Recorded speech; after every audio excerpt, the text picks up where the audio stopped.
இந்த இதே விவகாரத்தில் ஒருவேளை சம்பந்தப்பட்ட பையன் முஸ்லிமா இருந்திருந்தாங்கன்னு வச்சுக்கோங்களேன், ஒருவேளை இந்த விவகாரம் லவ் ஜிஹாத் அப்படின்ட்டு மாற்றப்பட்டிருக்கும். லவ் ஜிஹாத் அப்படின்னு மாற்றப்பட்டிருக்கும்.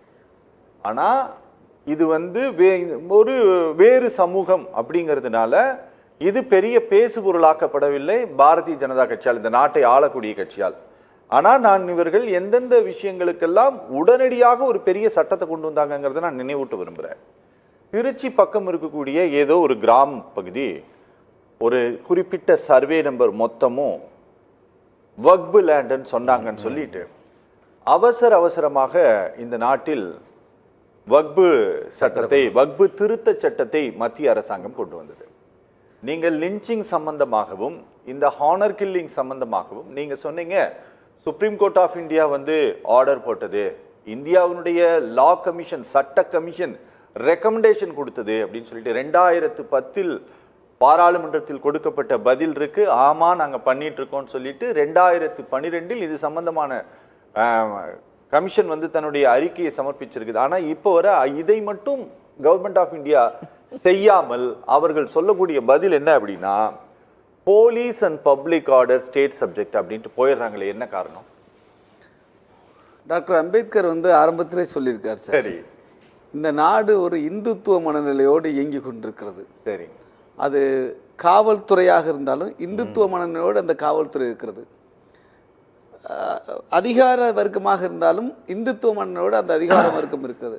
நீதித்துறையாக இருந்தாலும் அரசாக இருந்தாலும் அந்த அரசு இந்துத்துவ மனநிலையோடு இருக்கிறது, நீதித்துறையும் இந்துத்துவ மனநிலையோடு இருக்கிறது. இந்துத்துவம் என்பது நான் என்ன சொல்கிறேன்னா அந்த சனாதனத்தை தான் சொல்கிறேன். இப்போ எல்லார் மத்தியிலும் இந்த சனாதன சார்பு இருந்துக்கிட்டு தான் இருக்குது.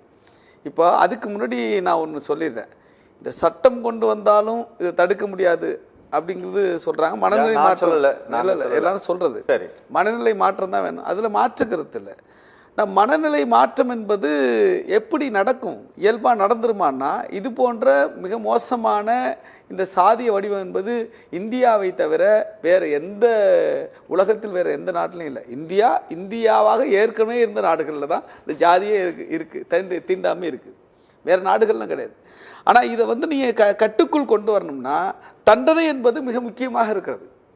அவன் இப்போ என்ன நினைக்கிறான் சார், வெட்டி கொன்னுட்டா ஒரு தலித்து போய் அடிச்சிட்டா ஈஸியாக தப்பிச்சுக்கலாம், ஈஸி. அது என்ன எஃப்ஐஆர் எஃப்ஐஆரே போட விடாமல் தடுத்துக்கலாம்.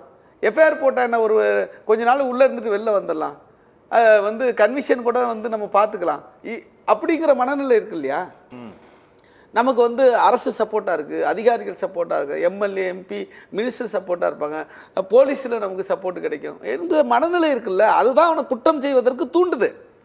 இந்த சட்ட கமிஷனே அறிக்கை என்ன கொடுத்துருக்காங்கன்னு கேட்டிங்கன்னா இந்த வன்கொடுமைகள் நடப்பதற்கு, சாதி பிரச்சனை அதிகரிப்பதற்கு காரணம் காவல்துறையினுடைய மெத்தன போக்கு, காவல்துறை செயல்பட மறுப்பது. தனக்கு தண்டனை கிடைக்கும் என்று பயம் இருந்தால், தான் சட்டத்தின் பிடியிலிருந்து தப்பிக்க முடியாது என்கிற அச்சம் இருந்தால், தான் நிச்சயமாக இதிலிருந்து ஒருபோதும் நம்முடைய வாழ்க்கை எதிர்காலம் பாதிக்கப்படும் என்கிற அச்சம் இருந்தால் இதை செய்ய மாட்டாங்கிற. இதெல்லாம் இல்லை அவனுக்கு, எப்படி தப்பிச்சுக்குவோம், நமக்கு ஒன்றும் ஆகாது என்கிற ஒரு மனநிலையை இந்த அரசு ஏற்படுத்தியிருக்கிறது, காவல்துறை ஏற்படுத்தியிருக்கிறது, நீதித்துறையும் ஏற்படுத்தியிருக்கிறது. 5% ஆஃப் கன்விஷன் தான் சார், அது கன்விஷன் கொடுக்குறாங்க. லோயர் கோர்ட்டில் கன்விஷன் கொடுக்குறாங்க, எஸ்சி எஸ்டி கோர்ட்டில் கன்விஷன் கொடுக்குறாங்கன்னு வச்சுங்க. ஹைகோர்ட்டில் அவங்களுக்கு தண்டனை குறைப்பு, இன்னும் சொல்ல போனால் ரிலீஸ் பண்ணிடுறாங்க. நடந்திருக்கா இல்லையா? சங்கர் சுவாதி வழக்கில் என்ன நடந்தது? இன்னும் இது எத்தனை வழக்குகள் நம்ம சொல்லணும் சார்? மேலவோட வழக்கில் வன்கொடுமை தடுப்பு சட்டமே பொருந்தாதுன்னு சொல்லிட்டாங்க சார். மேலவோடு எதுக்காக முருகேசன் படுகொலை செய்யப்பட்டார்? அப்போ சட்டம் சரியாக செயல்பட்டால், சட்டத்தை சரியாக செயல்படுத்தினால் ஆட்சியாளர்கள் அந்த சட்டத்தின்படி, நீங்கள் சார்பெல்லாம் பண்ண வேணாம் சார், நீங்கள் தலித்துகளுக்கு சப்போர்ட்டெல்லாம் இருக்க வேணாம் சார். சட்டம் என்ன சொல்லுதோ சட்டப்படி செயல்படுங்க சார், நிச்சயம் குற்றம் குறையும் சார், பயம் ஏற்படும் சார், ஜெயிலுக்கு போகணும், வாழ்க்கை போயிடும். நம்ம இப்படியெல்லாம் ரேர் கேஸாக கன்சிடர் பண்ணணும்னு சொல்கிறான் சுப்ரீம் கோர்ட்டு. மார்க்கண்டே கட்சி ஆறுமுக சேர்வை வழக்கில் தீர்ப்பு கொடுத்துருக்காரு. ஏன்னா இந்த வழக்கு என்பது ரேரஸ்ட் ரேர் கேஸ் அப்படின்னா என்ன அர்த்தம்னா அரிதிலும் அரிதான வழக்காக இதை கன்சிடர் பண்ணணும். அப்படியா கன்சிடர் பண்ணுறாங்க? பெயிலே கொடுக்கக்கூடாதுன்னு இருக்குது என்சிசி ஆக்டில். கொல்லப்புறத்தில் பெயிலை வாங்கிட்டு போயிடுறாங்க. யாராவது ஜெயிலுக்கு போகிறாங்களா சார்? பெயிலே கொடுக்கக்கூடாது. Section 18 of the SC/ST act has barred the anticipatory bail. முன்ஜாமீன் கிடையாது. அது முன்ஜாமீன் கிடையாது, பெயிலுங்கிறது இல்லை, முன்ஜாமீன். ஆனால் முன்ஜாமீன் எல்லாரும் வாங்கிட்டு போயிட்டு இருக்கிறாங்க. இந்த ஹைகோர்ட் தான் அதுக்கு டைரக்ஷன் கொடுக்குது. என்ன கொடுக்குது? என்ன கொல்லப்புறத்து வழியாக எப்படி வாங்குறாங்கன்னா, இவங்க நாங்கள் வந்து டிஸ்ட்ரிக்ட் கோர்ட்டில் போய் நாங்கள் மாவட்ட நீதிமன்றத்தில் பெயில் போடுறோம், பெயில் போடுற அன்றைக்கே எங்களுக்கு பரிசீலனை பண்ண சொல்லி நீங்கள் உத்தரவு போடுங்க அப்படின்னு சொல்கிறாங்க. இவங்களும் கிராண்டடுன்றாங்க, உத்தரவுன்றாங்க. அவன் என்ன மனநிலைக்கு வந்துடுறான்னா, ஹைகோர்ட்டு டைரக்ஷன் கொடுத்து நம்மளை வெளில விட சொல்லிட்டாங்க அப்படின்னு மாவட்ட நீதிமன்றம், SC/ST நீதிமன்றம் இல்லையா, மாவட்ட நீதிமன்றம், அந்த நீதிமன்றம் விடுதலை பண்ணிடுறாங்க. அப்போ ஒரு நம்ம அடிச்சுவிட்டு இல்லை வெட்டிவிட்டு குத்திவிட்டு நம்ம முன்ஜாமீன் எடுத்துக்கிட்டு வெளில வந்துடலாங்கிற மனநிலையில் இருக்கிறான். நம்ம அதில் கண்டிஷன் ஆக மாட்டோம். நமக்கு காவல்துறை சப்போர்ட்டாக இருக்கும், அரசு சப்போர்ட்டாக இருக்கும், அதிகாரிகள் சப்போர்ட்டாக இருக்கும். எங்கள் மனநிலை இருக்குது.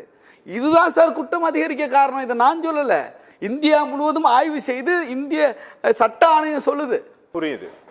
அப்போ இது சட்டத்தை நீங்கள் கடுமையாக்கினால், கடுமையாக செயல்படுத்தினால் இந்த குற்றம் குறையும், நிச்சயமா குறையும், ஒரு அச்சம் ஏற்படும். அது இல்லை என்பது மிக முக்கியமான காரணம். அதை ஊடாக வந்து பெரியாரியவாதிகளும் அம்பேத்கரியவாதிகளும் கம்யூனிஸ்டுகளும் பிரச்சாரம் செய்வதன் மூலமாக மனநிலை மாற்றம் என்பது ஏற்படுவது படிப்படியாக ஏற்படும். ஆனால் இந்த குற்றங்களை எப்படி குறைக்கிறது? தொடர் இந்த இஷ்யூவை அரசாங்கம் வந்து இன்னைக்கு CBCIDக்கு டிரான்ஸ்ஃபர் பண்ணியிருக்கிறாங்க. ஒரு சட்டப்பூர்வமான நடைமுறைகள் தான் இவ்வளவுதான் ஒரு கவர்மெண்டால பண்ண முடியுமா? கவர்மெண்ட் இப்போ பிரம்மா சார் சொன்னார்ல, அது வந்து சாட்சியத்தின் அடிப்படையில் தான் வந்து தீர்ப்பு கொடுக்க முடியும் அப்படின்னு சொல்ல, அதை தான் நம்மளும் கொஸ்டின் பண்ணுறோம். ஏன் சாட்சியத்தை ஒழுங்காக தரவுகளை வந்து சேகரிக்க மாட்டேங்கிறாங்க? ஏன் ஒழுங்காக புலன் விசாரணை பண்ண மாட்டேங்கிறாங்க? ஏன் இதில் லத்தார்ச்சிக்கு ஏன் வந்து இவ்வளோ வந்து இதில் கோட்டை விடுறாங்க காவல்துறை? ஏன் இந்த வழக்கே வந்து 40% வந்து குற்றப்பத்திரிகை தாக்கல் செய்ய மாட்டேங்கிறாங்க? ஏன் வழக்கே பதிவு செய்ய மாட்டேங்கிறாங்க? ஏன் வந்து இந்த சட்டத்தையே ஒரு சட்டமாக வந்து அவங்க பார்க்க மாட்டேறாங்க? புகார் கொடுக்குறவங்க மேலே ஒரு எஃப்ஐஆர் ஏன் பதிவு பண்ணுறாங்க? இதெல்லாம் பயாஸ் இல்லையா? இது ஒரு சார்பு இல்லையா? இந்த மனநிலை என்ன மனநிலைன்னு நான் கேட்குறேன். தான் கேள்வி கேட்குறேன். சார் சொல்கிற மாதிரி நிரபராதிகள் தண்டிக்கணும்னு நம்ம சொல்லலை. ஏன் வந்து குற்றவாளிகள் வந்து திட்டமிட்டு தப்பிக்க வைக்கப்படுறாங்கன்னு கேட்குறோம். ஏன் வந்து அவங்க அவங்க அவங்க அவங்க மேலே வந்து உரிய நடவடிக்கை எடுப்பதற்கு ஏங்க சும்மா ஏதாவது 2 பேர் வேறு பிரச்சனைனா கூட பிடிச்சி காவல்துறை வந்து அவ்வளோ ட்ரெயின் பண்ணி கொண்டாந்து சாட்சி சொல்ல வைக்கிறாங்க. இதில் சாட்சி இருந்தாவே சாட்சியை போய் காவல்துறையை போய் மிரட்டி நீ வந்து சாட்சி சொல்லாதன்னு சொல்கிறாங்க. என்ன வந்து பிரச்சனை ஆகிடும் அப்படிங்கிற மாதிரி மிரட்டுறாங்க. நீதித்துறையும் சிக்கலாக இருக்குது. நீதித்துறையும் உரிய கேள்விகளை வந்து எழுப்புறதில்லை. ஏன் வந்து காவல்துறை, நான் என்ன கேட்குறேன் சார், ஒரு பகுதியில் வன்கொடுமை நடக்குதுன்னு சொன்னால் அங்கே கலெக்டர் தானே அது அத்தாரிட்டி, அங்கே எஸ்பி தானே அத்தாரிட்டி. அந்த எஸ்பியும் கலெக்டருக்கும் ஏன் அந்த பொறுப்பு இல்லை? ஏன் அவங்க மேலே நடவடிக்கை எடுக்கிறது இல்லை? இப்போ ஒரு ரெண்டு சம்பவத்தை நடவடிக்கை எடுக்கட்டுமே, அப்புறம் அது நடக்குதான்னு பாருங்களேன். தமிழ்நாடு முழுக்க வெளிப்பு ஆகிட மாட்டாங்களா? இந்தியா முழுக்க வெளிப்பு ஆகிட மாட்டாங்களா? ஏங்க அதை பற்றி கவலையே பட மாட்டேங்கிறாங்கன்ற காவல்துறை அதை தடுக்கிறதுக்கு கவலைப்பட மாட்டேங்கிறாங்கன்ற. கூடுதலான ஒரு செய்தி, இந்த சமூக வலைத்தளங்கள் மூலமாக சாதி வெறி பரப்பப்படுகிறது. சாதிய அமைப்புகள் சமூக வலைத்தளங்களை வந்து பெரிய அளவில் அதை பயன்படுத்துகிறாங்க. சாதி கட்சிகள் தங்களுடைய இளைஞர்களை தவறாக வழி நடத்துகிறாங்க. இதெல்லாம் கண்காணிக்கப்பட்டு ஏதாவது ஒரு தனிச்சட்டம் வந்துருச்சுன்னா இதெல்லாம் கண்காணிக்கிறதுக்கு வந்து அதில் பிரிவுகள் வரும், நிச்சயமாக வரும். இதெல்லாம் கண்காணிக்கப்பட்டு கட்டுப்படுத்தணும். நீங்கள் வந்து இந்த கொலையை நியாயப்படுத்தி எத்தனை பேர் பதிவிடுறாங்க தெரியுங்களா? நிறைய. அவர்கள் மீது நடவடிக்கை என்ன? இப்போ இவராவது காதலிச்சாருங்க கவின்னு, கோகுல்ராஜ் சும்மா ஃப்ரெண்டாக பேசிக்கிட்டார். ஓமலூர் கோகுல்ராஜ் அந்த சுவாதிங்கிற பொண்ணு கூட ஃப்ரெண்டாக பேசியிருந்தார். அவரை கொலை பண்ண யுவராஜ் வந்து ஜெயிலேருந்து பரோலில் வராரு. அவ்வளோ ஒரு ஹீரோவை கொண்டாடுற மாதிரி கொண்டாடுறாங்க. இதெல்லாம் எங்க இந்த மனநிலை வெளியிடுறாரு? அதை எல்லாரும் சமூக வலைத்தளங்கள் கண்காணிக்கப்பட வேண்டும். எல்லா இடங்கள்லையும் உரிய ஆணவ படுகொலைக்கு எதிரான சட்டம் உடனே வரணும் சார். அது மட்டும் இல்லை, வந்து தீண்டாமை வன்கொடுமையை தடுப்பதற்கான தனி செல்லு வேணும்னு உச்சநீதிமன்றம் சொல்லியிருக்கு. ஓகே, இதெல்லாம் கொண்டு வரணும். நான் என்ன சொல்றேன்னா, மனநிலை மாற்றம் தான், அதில் மாற்றுக்கிறது இல்லை. அதை கட்டுப்படுத்துவதற்கு சட்டத்தை கடுமையாக்கணும், சட்டத்தை சரியா நடைமுறைப்படுத்தணும். அப்படி இல்லாட்டி வந்து மனநிலை வர்ற வரையும் உட்கார்ந்துருக்க முடியுமா? ஓகே.